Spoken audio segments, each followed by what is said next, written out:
What's going on, everyone? Welcome to another video. For those of you that don't know me, my name is Hans Weisfeld. I'm a real estate agent down here in Miami with eXp Realty. And keep in mind, if you're looking to move to South Florida, I would love to be your real estate agent, go-to person to help you get you settled down here in Miami. So anyway, let's talk about moving to Miami in 2021.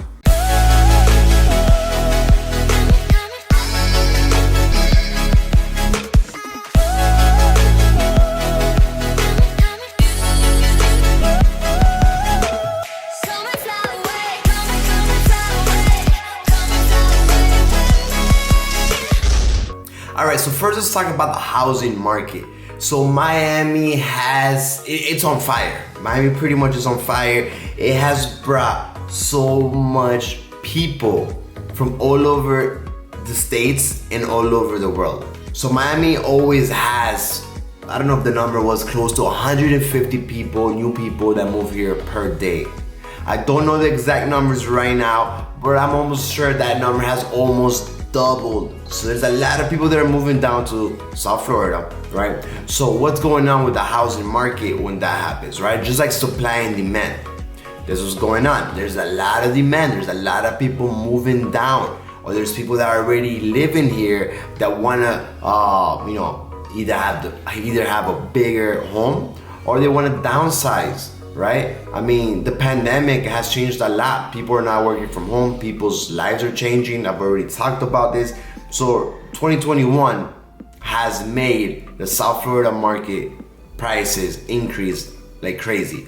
So NAR stats, National Association of Realtors, came out with the stats showing that home prices, single family home prices in Florida have gone up 13%. And in some areas, even more than that. All right, so that's one thing to keep in mind when moving to South Florida in 2021. Prices are pretty much as high as they can be. People are overpaying. I have clients that have overpaid for properties. They know what they're getting themselves into. They do understand what the market is like right now. They really wanted these homes and they decided to overpay. Not a crazy amount, but pretty much one client overpaid by $20,000. I have another client that overpaid by $10,000. I have a client that overpaid by $30,000, right? So if you're looking to finance, you need to keep this in mind. It's very, very important. If you're looking to finance, you need to remember that you as the buyer, or me as your real estate agent, or even the seller or the seller's agent, none of us are gonna make that price up. If you're financing, it's the bank that's gonna send out the appraiser and they are gonna determine how much that property is worth.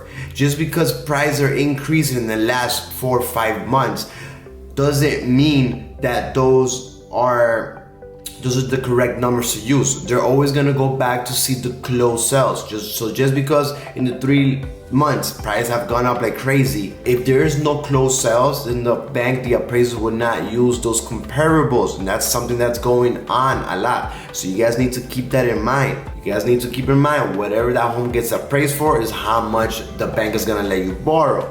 That is what I'm saying when I mean that my clients overpaid in the property. They've all gotten a loan. All 3 of those clients that I've spoken to you about, they got a loan. The home got appraised for a certain amount, and they decided to overpay. Right? We went under contract for a certain amount, knowing that it was not gonna get appraised. They were willing to overpay, and I have, like I mentioned, one overpaid by 10, by 20, by 30. Another client. Okay, guys. So that's something to keep in mind. Okay, prices are increasing like crazy because of supply and demand. No other reason than supply and demand. There's very little inventory in South Florida. You can look and you can see there's very, very few options. Whenever a good option comes in the market at the right price, especially if it's updated, it's getting tons of offers in the first few hours. So that's another thing to keep in mind. The market is very hot. You need to be 100% approved, hopefully with the DU, which is even a more detailed approval, okay, by your lender. If you don't already have one, you can reach out to me. We can work with one of my lenders, okay? You need to be 100% ready, because when you do like that home, you need to send the offer immediately. You cannot sleep on it. Homes are going like hotcakes down here. Okay, so you need to keep in mind. Now, if you don't have the extra money to overpay, if you don't have the extra money, then it's gonna be even tougher. Is it gonna be possible? It is gonna be possible to buy a home. I have a few clients under contract right now. It got appraised for what we offered, thankfully, but you just need to keep in mind what's going on right now in the market. Okay, so just to give you an example with numbers, if you don't really understand what I'm saying, let's just say there's a house that you really like for 500,000. I do my research, my comparables, right? Comparable analysis, and I see that home might get appraised for, let's say, 480. So I'm gonna ask you as the buyer here, are you willing to overpay if it doesn't appraise at that? If it overappraised at 480, 470, 485, are you willing to come out of your pocket with an extra 10, 15, $20,000? You see, prior to this situation, when the market wasn't so hot, when these things will happen, we will go back and negotiate with the sellers and the seller's agent. We usually can negotiate, maybe meet halfway, or maybe the sellers can come down, or we can change the price or whatever the situation is. Today is a different story because they're saying, hey, if you don't take it for what we want, there's no problem. We have 5 other offers waiting right here. Another thing to keep in mind, there's a lot of cash flowing around. So there's a lot of people coming down from California, New York, and other places that have cash and they're ready to buy that $500,000 home cash.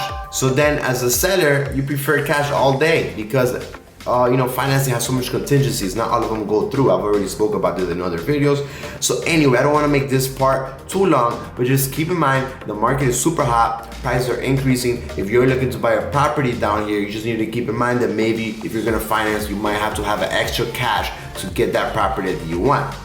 Now let's talk about rentals. There's a lot of people that also call me that they want to come down for rentals. There's also very little inventory for rentals. The market is hot, not just for buyers and sellers, but also for renters because there's just tons of people moving down, right? From all over the country and all over Latin America. They're all coming to South Florida, okay, moving to Miami. So what does that happen? So what's going on? Low inventory, tons of demand. Prices are increasing also in the rentals. Not going up like home prices, but they're going up slightly. I've seen people put up the price of the rentals a little bit more. And I also have clients that are willing to overpay right now. They have no problem because there's no options. So if you're looking for something updated or modern, be prepared to pay a lot more. In these nicer areas like Edgewater, Midtown, Wynwood, Brickell, some parts of Miami Beach, Coconut Grove, Coral Gables, all these nicer areas, be prepared to pay for one of these modern brand new buildings around $2,300-$2,400 for a 1-bedroom, or around $18,000 to $2,000 for a studio. So just keep those numbers in mind. There are other options out there if you're looking for something cheaper, but just keep in mind that these newer buildings, those are pretty much the price. And not only that, but there's almost no inventory left. Everything is taken. It's crazy. I went 2 weeks ago with clients and there was nothing left. Honestly, there was nothing. Actually, I had a client that applied to one apartment starting in July. That was the only apartment coming up in Midtown. So guys, just be prepared, understand the market is really hot. There's a lot of people moving down here, all right? So that's enough about the housing market.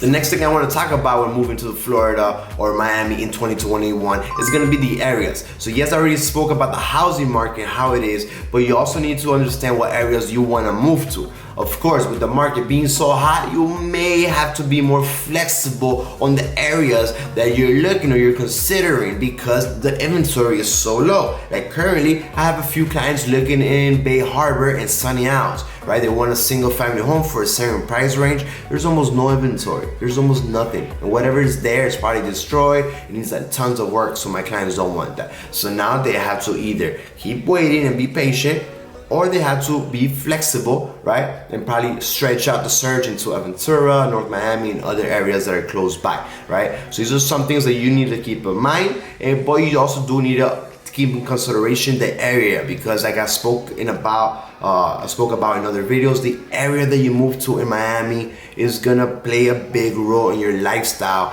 and your life down here in Miami. Each area, each little pocket is different. It's very, very different. Living in Sunny Isles or living in Miami Beach is way different than living in Coconut Grove or Coral Gables, right? It's two different lifestyles, right? Or living in Brickell is gonna be way different than living in Aventura, okay guys? So you really need to keep in mind these different areas. I have a lot of people that mentioned to me Kendall, South Miami, Pinecrest, all these areas that are way down south or way west. Those are way different areas. They are a lot further out. They're more residential home areas for families. They're great. If you're single or you're a younger couple or you just like more activity, maybe those areas are not for you. So you just need to do your research. One of the best ways to you do your research is like you're already doing, looking on YouTube, searching, Googling and reading about those certain areas, right? And also doing what I personally love to do is do a Google Drive, right? You know how the Google has a Google World, Google, what is it called? Google, I can't remember right now, but you know what I'm talking about. You get the little guy and you actually go on the street view, that's what it's called. The street view, do Google Street View, like position yourself there in that neighborhood in the street and just drive around, do click by click and check out the whole neighborhood. You'll get a good feeling doing that, you really will. So do that, really understand that the area that you choose is gonna play a big role. I've already spoke about this in other videos about different areas. I have videos about living in Miami Beach, living about in Brickell, Edgewater, and downtown, in different areas. I can't remember all the videos. You can just check it out in my in the description below. I have all the videos there in my channel. But you just need to do your due diligence and do a good research, because again, if you move to an area that you don't like so much and you're stuck there for a year, if you rent it or however long if you bought, then it could probably not be the best area for you, or it just might not suit your needs, right? It might not be your lifestyle. So I really want you to choose the right area when it comes down to it. Okay, guys? Now let's talk about when you're moving already, when you already get settled down here in Miami. You need to understand that again, there's so much demand right now in Miami. Miami is on fire. Miami is really hot, not just with people moving down, as with home buyers and people relocating and renters, but also with tourism. Remember that Miami is one of the few places in the whole country that has been open all of 2020 and all of 2021. As in this video, we're in May 2021, right? So pretty much during the pandemic, Miami is one of the few places that was open, believe it or not. So people from all over the country and all over the world were like, I'm going to Miami. So right now, Miami is full. So if you're looking to move to Miami, you need to understand there's so much tourism, there's so much people everywhere. I've never seen it like this in my 20 plus years in Miami. You need to reserve just to go to any restaurant. You need to make reservations to pretty much do anything, go anywhere. Or if there's no reservations, it's gonna be packed. It's gonna be packed anywhere. Restaurants, bars, clubs, nightlife, even going to museums, parks, wherever you go, it's gonna be packed. Right now in Miami, everywhere you go is full. I have never seen it like this. So just keep that in mind when you're moving down in 2021. I honestly feel like it's not gonna stop for at least a few more years. Miami has always been one of the top destinations in the world, honestly, right? If you don't agree with me, comment below, but honestly, I've been living here, but I honestly think it's one of the top destinations in the world that people wanna be in. But now in 2020 and 2021, even more than ever, because one of the few places in the world that's been open and everything is functioning and everything is okay to go to a restaurant and go out, whatever it is, right? Whether you agree with it or not, that's how it is, right? So pretty much just keep in mind when you're moving down here, there's gonna be a lot of people, everything's gonna be packed. Now talking about the beach, even when you go to the beach on a weekend, there's gonna be so much people, it's packed. So you just need to keep that in mind if you're moving to Miami in 2021. Anyway guys, I really hope you enjoyed the video. I just want to talk about moving to Miami in 2021, how it is right now and what you can expect. If you're looking to move down to Miami in 2021 or any of the surrounding areas, feel free to contact me at any time. You can text me, WhatsApp, Instagram, Messenger, whatever it is. I'll be more than happy to help you out, answer all of your questions. We can do a Zoom call if you're looking to purchase a property down here. I'll be more than happy to get you settled down here. Thank you so much for watching the video, and I see you guys in the next video.